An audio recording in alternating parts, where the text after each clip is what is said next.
Monsieur le doyen du corps diplomatique, Mesdames et Messieurs les ambassadeurs et représentants des organisations internationales accréditées au Niger, Mesdames et Messieurs les consuls généraux et consuls honoraires, Mesdames et Messieurs, c'est avec un plaisir renouvelé que je rencontre le corps diplomatique, particulièrement en cette circonstance heureuse de célébration de la nouvelle année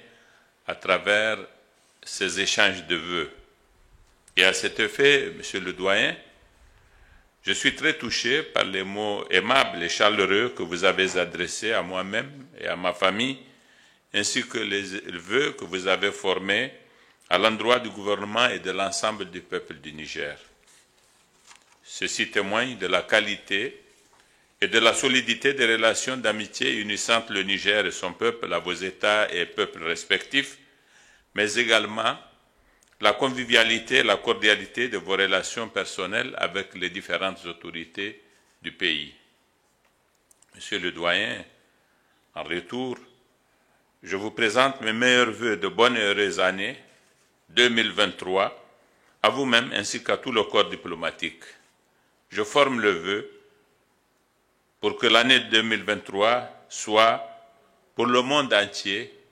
une année de paix, de progrès et de bonheur. Mesdames et Messieurs, au cours de l'année précédente, le monde a été confronté à des défis et à de vives tensions au nombre desquels d'inquiétantes atteintes à la paix et à la sécurité internationale.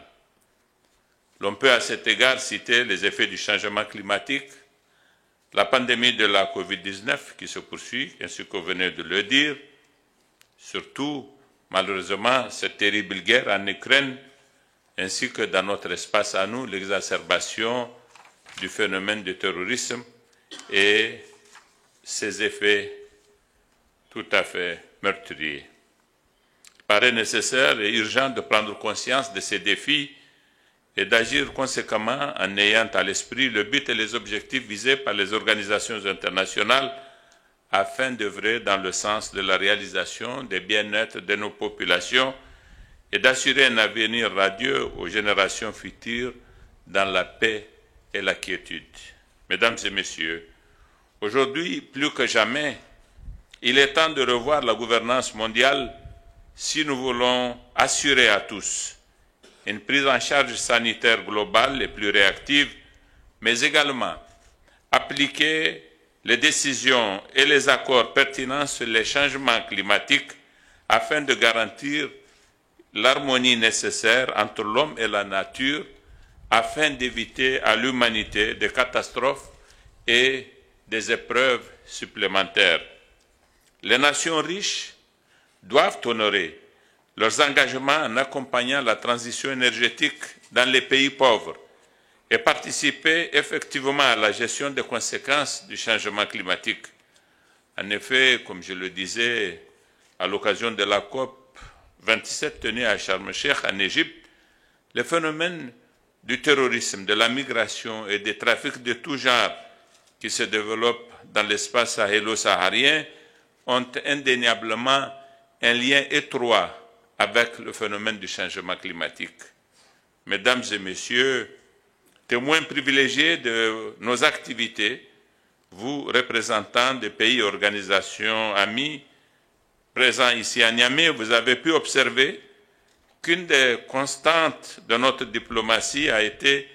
l'affirmation et la défense des valeurs de démocratie et de l'état de droit, aussi bien dans le cadre de nos relations bilatérales que multilatérales. Nous restons convaincus en effet que c'est là le gage de la sécurité et de la stabilité indispensable pour le développement du continent africain d'abord, mais pour le développement du monde de façon générale. Au Niger, grâce à la stabilité de nos institutions sur laquelle vous avez insisté, Monsieur le doyen du corps diplomatique, c'est pourquoi je vous remercie, nous avons pu organiser 2 sommets africains au niveau des chefs d'État et de gouvernement, l'un sur la libre-échange continentale, ZLECAf, et l'autre sur l'industrialisation et la diversification économique en Afrique. L'organisation en décembre 2022 à Paris de la table ronde des investisseurs en vue de boucler le financement de notre programme de développement économique et social 2022-2026 a enregistré un record d'affluence de bailleurs de fonds, d'opérateurs économiques dont les engagements ont dépassé nos propres attentes. Tout cela nous réconforte quant à la disponibilité du monde extérieur vis-à-vis du Niger, ainsi que sa bienveillance à cet effet. Mesdames et messieurs, nous souhaitons à tous la paix et la quiétude qui ont permis d'organiser plusieurs rencontres de haut niveau et d'accueillir de hautes personnalités ici à Niamey, et nous formons le vœu pour un rétablissement de la démocratie et de la sécurité dans la concorde nationale partout où celles-ci sont compromises, et notamment en Afrique. En effet, la sérénité avec laquelle ces événements se sont déroulés démontre à souhait la paix qui règne dans le pays grâce notamment au dévouement et au professionnalisme de nos forces de défense et de sécurité et aussi, je le souligne, grâce à l'appui multiforme de nos partenaires bilatéraux et multilatéraux que vous êtes. Nous souhaitons que les acquis de l'année 2022 soient consolidés et que la nouvelle année 2023 nous ouvre de belles perspectives en favorisant une coexistence pacifique sur le plan international pour que notre monde vive mieux encore. Monsieur le doyen, mesdames et messieurs, en vous réitérant ma disponibilité et celle du gouvernement du Niger à poursuivre avec chacun d'entre vos pays et de vos organisations le raffermissement de nos relations d'amitié et de coopération, ainsi que l'intensification des actions de développement, je vous souhaite une bonne et heureuse année 2023. Vive la coopération internationale, vive le Niger.